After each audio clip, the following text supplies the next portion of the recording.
개장 전 오늘 시장에 영향을 줄 수 있는 투자 뉴스 확인해보는 시간입니다. 투자 뉴스엔 전략, 야천투자연구소 남인호 소장 그리고 LNS홀딩스 김선영 대표, 유한타증권 장시영 차장 수고해 주시겠습니다. 어서 오세요.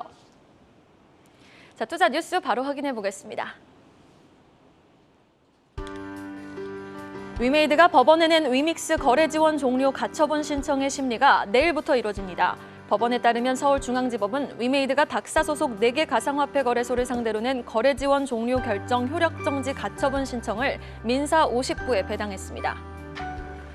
전력 도매가 상한제가 오늘부터 시행이 됩니다. 한국전력이 발전사들로부터 전력을 구매하는 도매 가격인 S&P의 상한제가 오늘부터 시행이 됩니다. 현대로템이 12월 6일부터 6개월간 국가와 지방자치단체, 공공기관을 상대로 한 입찰에 참가하지 못하게 됐습니다. 현대로템 측은 소송 등을 통해 적법성을 다툴 방침입니다.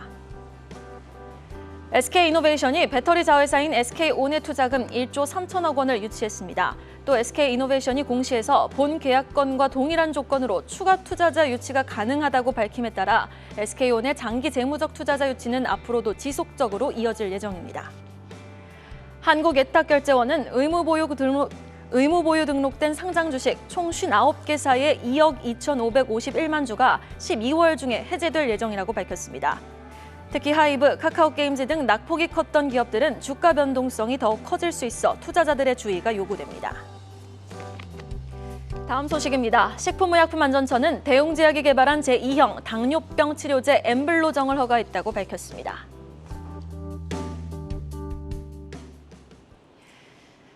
$1,310원대로 하락한 원달러 환율, 이제 킹달러 시대는 끝났다. 관련 기사 체크해 보도록 하겠습니다. 11거래일 만인가요? 전거래일 제로 코로나 정책에 따른 주민들의 시위가 한창인 중국이 이제 리오프닝에 나설 것이라는 기대감과 또 파월 의장의 발언 전날 우려감이 좀 팽팽하게 맞섰는데 결국 시장은 오늘을 예상했던 걸까요? 기대감에 좀 기우는 모습이었습니다. 내용 전해주시죠, 남인호 소장님. 네, 저는 제가 아닌 그 누군가 이 말을 해주길 바랐습니다. 킹달러는 끝났다. 그런데 이생표가 먼저 얘기를 하셨기 때문에 저도 마음 편하게 말씀드립니다. 네, 지난달에 잭슨홀에서 저승사자가 돼서 왔던 제롬 파월 의장이 이번에 브루킹스 연설에서는 산타클로즈가 돼서 왔습니다. 여러분 가만히 생각해 보십시오. 한 달 전에 잭슨홀 미팅에서도 제롬 파월 의장이 한 말하고 오늘 새벽에 브루킹스 연설에서 제롬 파월이 한 말은 사실은 똑같습니다. 무슨 소리냐? 12월 달에 금리 인상 속도 조절한다. 그러나 최종 목적지는 우리가 예상했던 것보다 더 높을 것이다. 똑같이 그 말했거든요. 그런데 왜 한 달 전에는 미국 시장이 폭락하고 오늘은 급등을 했는지 참 주식시장이 이래서 재밌는 것 같습니다. 똑같은 얘기를 한 번은 호재로 한 번은 악재로 받아들이고 있습니다. 자, 가장 중요한 것은 일단은 킹달러, 전 세계 주식시장, 금융시장을 짓눌러 왔던 강달러가 이제는 사실상 종지부를 찍을 날이 얼마 남지 않았다고 봅니다. 그것이 아시아에서 특히 두드러지게 나타나고 있는데요. 이번 11월 달에 대한민국의 원화 가치는 7원이 올랐고요. 태국의 바트와 같은 경우는 8%가 올랐습니다. 7원이 아니고 7%네요. 이것이 무엇과 비슷합니까? 바로 그 나라 주가 상승률하고 아주 비슷합니다. 우리 코스피 얼마 올랐습니까? 약 8에서 9% 정도 올랐지 않습니까? 이 이야기는 무슨 얘기냐? 그 나라 통화 가치가 바로 주가 지수하고 상당히 밀접한 연관관계가 있다고 말씀드립니다. 자, 이제 남은 건 뭡니까? 어제 1,310원대 왔죠. 오늘 미국 시장 급등했고 또 우리 NDF 시장에서 원화도 좋은 모습 보입니다. 그럼 이제는 1,200원대 들어가느냐 들어가지 못하느냐가 우리 종합주가지수가 2,500포인트를 돌파하느냐 하지 못하느냐를 결정할 수 있는 중요한 지표가 된다고 말씀드립니다. 여러분 오늘부터는 우리 원화가 1,300 얼마 이게 아니고 1,200 얼마가 되기를 저는 개인적으로 바라고 있습니다. 네. 파월 의장의 발언이 오늘 또 원달러 환율에 추가적인 하방 압력을 주면서 1,200원대로 진입을 할 수 있을지 여부, 이와 함께 외국인의 매매 동향까지 함께 주목해 보시면 좋겠습니다. 자, 이어지는 이슈입니다. 전 세계에 깔리는 삼성의 5G 통신 장비 소식 확인해 보도록 할게요. 지금 삼성은 스마트폰에 들어가는 5G 칩뿐만 아니라요, 5G 기지국 장비도 함께 생산을 하고 있습니다. 올해만 연달아서 지금 미국 컴캐스트에 또 영국에 인도까지, 그러니까 인구 대륙, 인구까지 기지국 장비 수주 소식이 계속해서 들려오고 있는데 인도 쪽에서는 통신 장비 수요가 더 증가하고 있나 봐요. 삼성이 공격적으로 움직이고 있습니다. 네, 맞습니다. 사실 우리나라 시가총액 1위 종목이라서 그런지 그동안 사실 제일 앞에 나서서 이제 비판을 받을 때도 제일 많이 받았고 뭐 환호를 받을 때도 제일 많이 받았었는데 최근엔 거의 뭐 비판 일반도였죠. 하지만 삼성전자는 아시겠지만 어제 다른 뉴스도 나왔지만 뭐 묵묵히 자기 갈 길을 잘 가고 있는 것 같습니다. 말씀하신 대로 삼성전자가 인도의 첸나이 공장에서 4G와 5G 장비 생산을 위해서 40억 루피, 우리나라 돈으로 약 680억 정도를 투자하겠다, 뭐 생산 시설을 건설하기로 했다는 그런 소식이 좀 나왔습니다. 일단 추가로 삼성전자가 일본의 1위 통신 판매 통신사죠. 이제 NTT 도코모에 5G 장비를 공급 확대하기로 했다는 그런 소식까지 나왔는데 하나씩 살펴보겠습니다. 일단 삼성전자 이번 인도 투자 결정에 따라서 인도 정부가 추진하는 생산 연계 인센티브 세제 지원이 들어가도록 하고요. 이게 뭐냐면은 일단 이 미국의 IRA랑 좀 비슷한 건데 인도에서 제품을 생산하는 기업한테 인센티브를 주는 제도입니다. 이제 PLI라고 부르는데 이번에 이제 이 혜택을 받은 규모가 전체적으로 보니까 1,219억 5천만 루피입니다. 하나로 한 2조 원 정도 되고요. 뭐 삼성전자 등 총 42개 기업이 선정되었다는 한번 체크해 보시면 좋을 것 같습니다. 일단 그리고 투자액의 한 4에서 7%를 세금 감면 혹은 이제 보조금으로 다시 이제 리펀딩 되고요. 그리고 특히 설계까지 하게 되면 여기다 1% 추가 인센티브까지 지급이 된다고 하니까 굉장히 좋은 제도인 것 같습니다. 그리고 잘 아시겠지만 인도는 약 11억 명의 무선 가입자 수를 보유한 세계 2위 규모의 초대형 이동통신사 이동통신 시장이라고 보시면 될 것 같습니다. 일단 2016년도에 잘 아시겠지만 인도에 최초의 4G LTE 전국망을 구축하면서 차별화된 기술력을 입증한 만큼 이제 좀 기대를 많이 받고 있는 그런 상황이고요.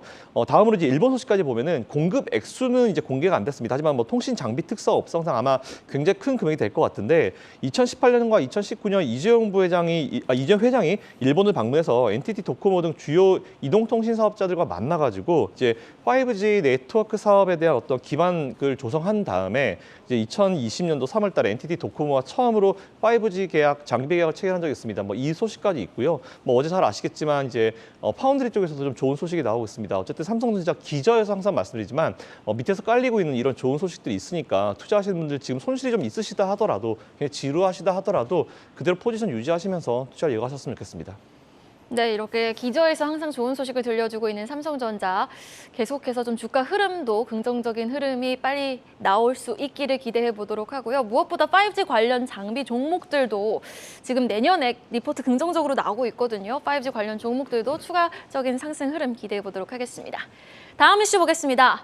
방산주 관련 기사인데요. 국내 방산업체들의 해외 수주 소식 계속 들려오고 있죠. 동유럽 그리고 중동 국가들의 한국산 무기는 아주 인기 만점입니다. 특히 폴란드는 얼마나 마음이 급한지요. FA-50 경공격기를 구매한 지 2달도 안 돼서 우리 무기 늦게 주면 안 됩니다. 지금 계약금 이만큼 먼저 줄 테니까요. 선수금 이만큼 먼저 줄 테니까요. 절대 늦어서는 안 됩니다. 라고 이례적인 일도 있었습니다.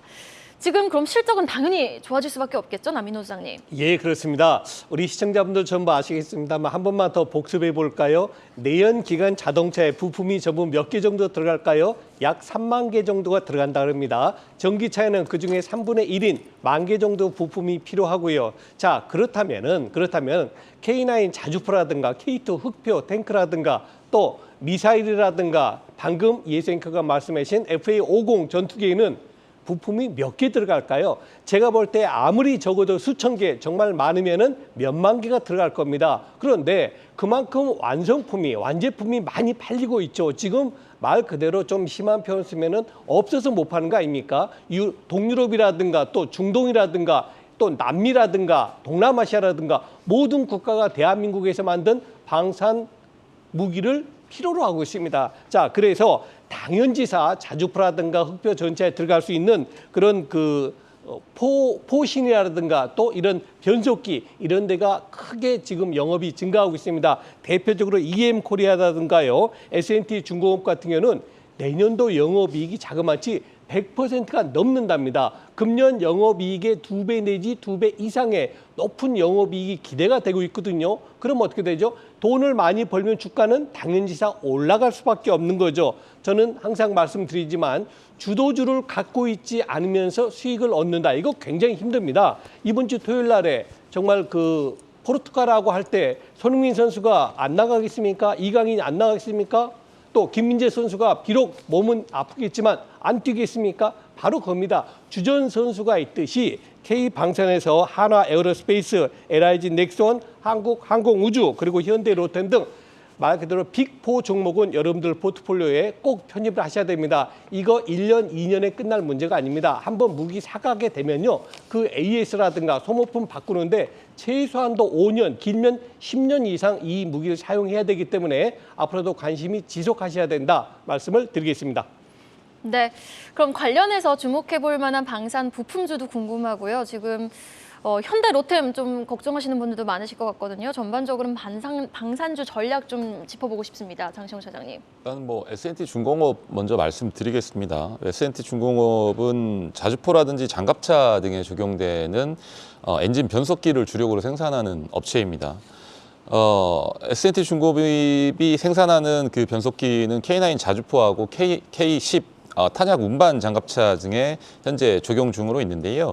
뭐 최근에 이제 폴란드 쪽에서도 그렇지만 앞으로도 K9 자주포를 찾는 해외 국가들이 늘어나면 늘어날수록 S&T의 변속기 수요도 함께 증가를 하면서 실적이나 매출 증가세가 좀 더 커질 것으로 좀 판단이 되고 있습니다. 최근에는 성장 동력으로 생각이 될 수 있는 게 그 폴란드와 대규모 수출 계약을 맺은 K2 전차가 현재 국내 3차 양산을 진행 중인데 내년에 4차 양산 물량이 확정될 것으로 좀 보여지고 있습니다. 엔진 파워팩의 국산화 여부가 어떻게 되느냐에 따라서 S&T중공업의 실적도 더 나아질 수도 있을 것으로 좀 보여지는데요. 3차 양산까지는 엔진 파워팩 구성에 국산 엔진하고 해외 변속기를 적용을 했는데 17년도에 실시한 변속기 내구도 시험에서는 국산 변속기도 엄청 좋은 우수한 성능을 나타냈다는 점이 좀 긍정적입니다. 그러면 앞으로 K2 전차를 찾는 국가들이 더 많이 늘어난다고 한다면 이미 폴란드와 대규모 수출도 계약을 했고 여타 다른 국가들의 추가 계약도 좀 기대가 되는 상황이라고 하면 엔진 이 파워팩 쪽에서 변속기 쪽이 만약에 국산화가 된다고 한다면 S&T중공업이 수혜를 받을 가능성이 굉장히 큽니다. 그러면 이런 점들은 S&T중공업의 새로운 신성장 원동력이 될 가능성도 높기 때문에 앞으로 주가에 좀 긍정적일 수 있다라는 좀 평가를 내리고 싶습니다. 그도 그럴 것이 작년 S&T중공업의 영업이익은 206억이었는데 올해 250억 정도가 예상이 됩니다. 그리고 내년도에는 300억이 넘는 실적을 기록할 것 같고요. 내후년에는 400억이 넘는 영업이익을 달성할 것으로 좀 보여지기 때문에 꾸준한 영업이익 증가 속도와 주가 상승 속도가 같이 맞물려질 것으로 보여지고 있습니다. 그러면 내년에 사실 경기 침체라든지 여러 가지 이슈로 주요 국내 업체들의 제조업 업체들의 실적이 조금 악화될 것으로 기대되는데 이러한 종목들 업종 내에 있는 종목들 같은 경우는 내년에도 실적이 꾸준하게 성장을 할 수 있다라는 좀 이 담보가 있다라고 한다면 지금부터서는 좀 관심 있게 잘 살펴보셔야 되지 않을까 이렇게 좀 말씀을 드리고 싶습니다. 네, 알겠습니다. S&T중공업에 대한 여전한 추가 상승 여력 진단해 주셨고요. 자, 그러면 다음 이슈 보겠습니다. 경제는 어려워도 전기차는 간다 관련해서 기사 한번 체크해 보도록 할게요. SK이노베이션의 배터리 사업부죠. SK온 지금 1조 3천억 원의 투자금을 확보했다. 자금 유치에 성공했다라는 소식이 들려옵니다. 내용 전달해 주시죠, 김선영 대표님. 네, SK이노베이션이 배터리 자회사죠. SK온의 투자자금 1조 3천억 원을 이번에 유치했다라는 그런 소식이 들려왔습니다. 이번 계약 같은 경우는 SK이노베이션 그리고 SK온과 한국투자 PE가 이제 같이 포함돼가지고 재무적 투자 간의 어떤 체결이라고 보시면 될 것 같고요. 또한 공시를 통해서 본 계약건과 동일한 조건으로 추가 투자 유치도 충분히 가능하다라고 밝힌 만큼 앞으로 좀 기대를 좀 해보셔도 될 것 같습니다. 어쨌든 앞으로 SK온의 장기적 재무 투자자 유치는 어쨌든 계속 되지 않을까라고 예상하고 있고요. 잘 아시는 대로 SK온 같은 경우는 최근에 미국과 헝가리 등 글로벌 생산 기지 확보에 굉장히 주력을 하고 있습니다. 이에 따라서 앞으로 이제 지속적인 성장세가 어느 정도 기대가 된다는 부분 좀 체크해 보시면 좋을 것 같고 관련 기업 투자하신 분들 이거 한번 잘 보시고 투자 이어가시면 좋을 것 같습니다.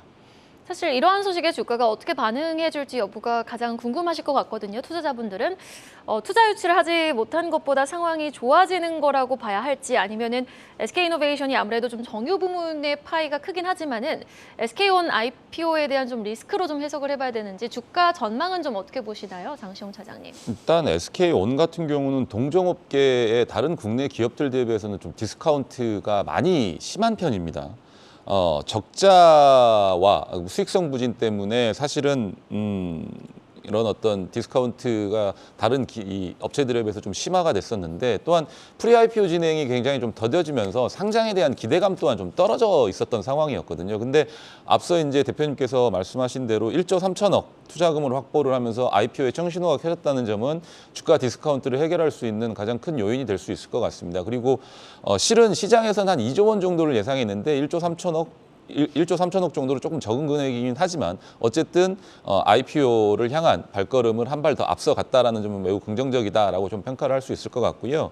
더군다나 지난주 금요일에 SK온 현대차가 2조 5천억 투자 금액으로 2026년 전기차 30만 대 그리고 배터리 20기가와트 규모로 미국 소재의 합작 공장을 가동할 계획을 좀 언론에 발표를 했습니다. 이는 지금 현재 이 논 테슬라 진영의 시장 리더 가능성이 높은 현대기아차 협업으로 2025년 EU 사업 계획을 추진할 수 있다는 점에서 SK온 자체도 이제는 전기차 쪽에서 뭔가 좀 핵심 회사로 좀 다시 태어날 수 있는 가능성을 좀 보여주고 있는 것 같아서 긍정적인 모습을 또 흐름을 가져가고 있다라고 좀 판단이 들고 있습니다. 그래서 SK온 현대차 협업 이벤트가 주가를 어떤 뭔가 SK 이노베이션을 일단 보셔야겠죠. 주가를 좀 트레이딩하기에는 굉장히 좀 좋은 이슈라고 좀 말씀을 드리고 싶고요. 조인트 벤처 소재 납품 가능성이 높은 기업들도 좀 잘 살펴보셔야 될 것 같습니다. 뭐 양극재 쪽에서는 에코프로 BM이라든지 LNF 쪽 잘 살펴보시면 좋을 것 같고요. 분리막 그리고 동박, SKC 관련해서 좀 잘 살펴보시면 좋을 것 같고 리튬이나 니켈, 뭐 포스코 홀딩스 같은 종목들에 대해서도 계속해서 이런 이벤트들이 전기차 업종 전체, 섹터 전체에 긍정적인 좀 기류를 좀 뿌려주고 있기 때문에 앞으로도 좀 좋은 주가 흐름이 좀 기대되고 있는 상황이라고 말씀드리고 싶습니다. 네, 일단 뭐 SK이노베이션을 비롯해서 전반적인 전기차 관련주 2차 전지 섹터에 대해서 긍정적인 진단 다시 한번 내려주셨고요. 자, 다음 소식입니다. 바로 오늘부터죠. 한전의 재무 건전성을 위해서 도입한 전력 도매가 상한제 내용 확인해 보도록 하겠습니다. 올해 연간 적자가 무려 30조 원이 예상이 되고 있는 한국전력. 전기료를 올리는데도 이제 한계가 있으니까요. 나가는 비용을 한번 줄여보자 도입을 한 S&P 상한제. 과연 어떤 내용입니까? 네, S&P 상한제, 이제 전력 도매 가격 상한제라고 이제 보통 불리는데요. 이게 25일 날 규제개혁위원회를 통과를 했습니다. 이제 그래서 오늘부터 시행이 예정되었다는 그런 소식인데, 이것 때문에 이제 태양광 업계 등 이제 민간 발전사들의 매출이 40% 정도 급감할 것이다라는 그런 얘기가 나오면서 재생에너지 관련 사업자들이 이제 행정소송을 하겠다는 그런 소식이 좀 나오고 있습니다. S&P 같은 경우는 잘 아시겠지만 이제 한전이 발전사들로부터 전력을 구매한 뒤에 다시 정산하는 가격을 의미하는데요.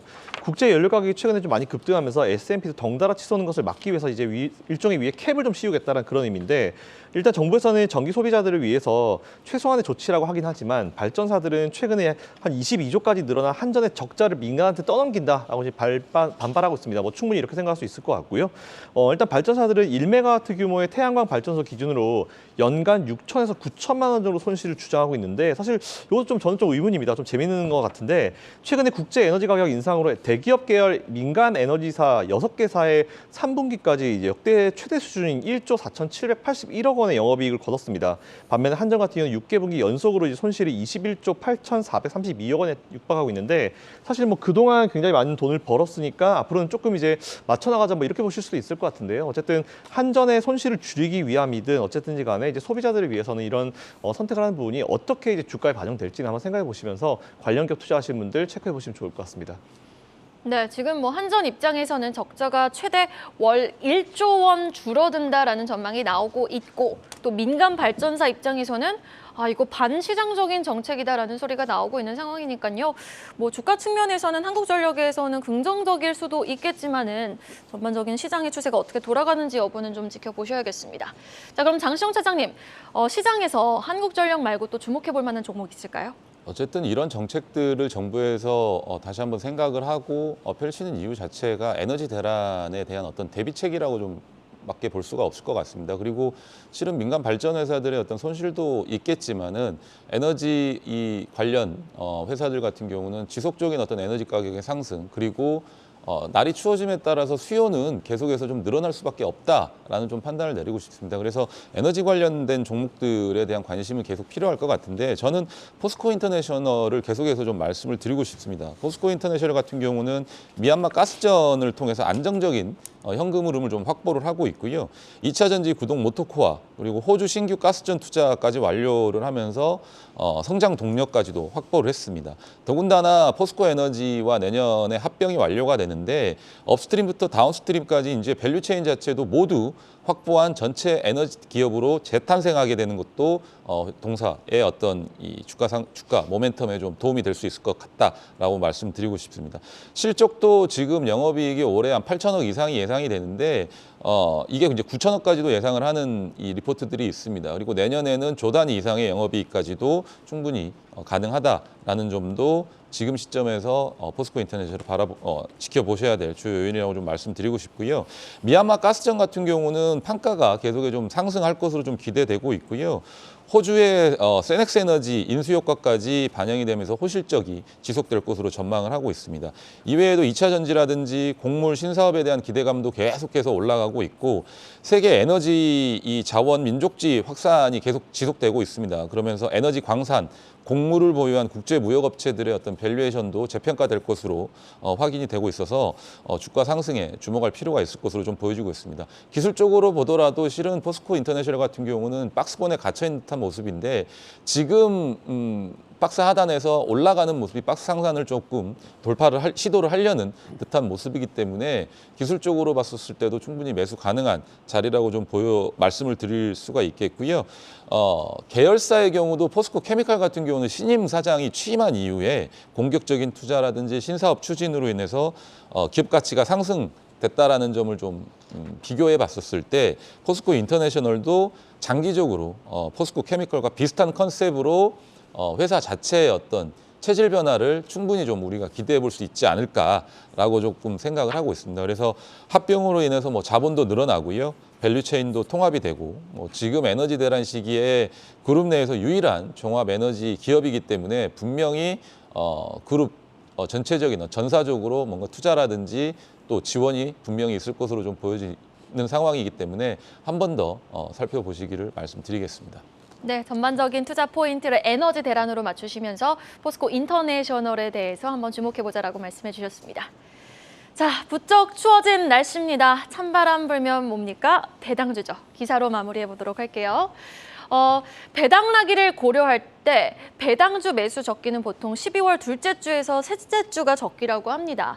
그런데 보면 최근 금융주 주가 흐름은 굉장히 견조한데 통신주 주가 흐름은 썩 시원치 못한 것 같아요. 남인호 소장님. 네, 우리 속담에 이런 말이 있죠. 소문난 잔치에 먹을 것 없다. 정말 우리가 배당주 하면 가장 먼저 떠오르는 게 방금 소개해 주신 금융주도 있습니다만 통신주도 또 고배당으로 유명한 그런 업종입니다. 그런데 웬걸 이번 달 들어서 지난달이죠 벌써 11월 달 들어 우리 종합주가지수가 8% 가까이 상승 보였는데요.